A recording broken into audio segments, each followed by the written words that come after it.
everyone, I'm Sophia with Awaken Catholic, and this is Awaken the Saint. Each religious order recognized by the Catholic Church chooses a day to celebrate all of their saints in November following All Saints' Day on the 1st. Today, we celebrate the holy men and women of the Order of the Brothers of the Blessed Virgin Mary of Mount Carmel, or the Carmelite order.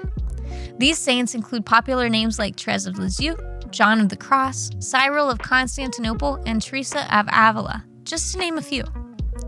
The Carmelite order is the only one with little historical documentation, mostly because they credit their origins all the way back to the prophet Elijah of the Old Testament, not a charismatic founder like other orders. Tradition holds that around the time of Elijah, there were Jewish hermits that lived in caves of Mount Carmel, desiring to spend their lives in unending prayer with God. After Christ's death and resurrection, a chapel was constructed and built in honor of the Blessed Virgin Mary in the caves where the community would gather to celebrate Mass and liturgies. The order later allowed members to establish a new monastery just south of its original one. It was later destroyed by the Persians and restored in 1185, when some say the actual order was founded. Saint Albert of Jerusalem officially drafted the rules of the Carmelite order during the 12th century.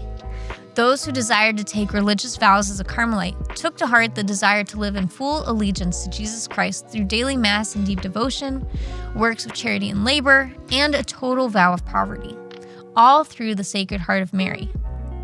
Following the Black Plague in the 14th century, a majority of the Carmelites found it difficult to follow the order's rules, so they requested for what is called a mitigation, or reduction of severity.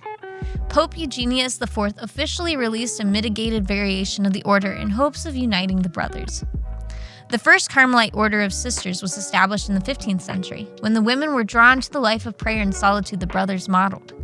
It was with the help of St. John of the Cross that St. Teresa of Avila also revived the pre-mitigation and established a suborder of Carmelites. Those who continued with the rule mitigated by Pope Eugenius were Calced Carmelites, and those who revived the rules set by St. Albert were Discalced Carmelites. Through the Carmelite orders developed the tradition of the brown scapular, a brown and white cloth with an image of Mary hanging down the chest and back. It's a popular Catholic devotion that marks someone who has consecrated their lives for Christ through the heart of his mother. Today, may we call upon the intercession of all holy men and women in the Carmelite order who live their life in allegiance to Christ through the devotion to charity and unceasing prayer. May we follow their example and surrender our lives to Christ through the Immaculate Heart of Mary. All you holy men and women of the Carmelite order, pray for us. Thank you for tuning in to Awaken the Saint. Awaken the Saint is a 3-minute daily show that unpacks the lives of the saints with practical messages for everyday life.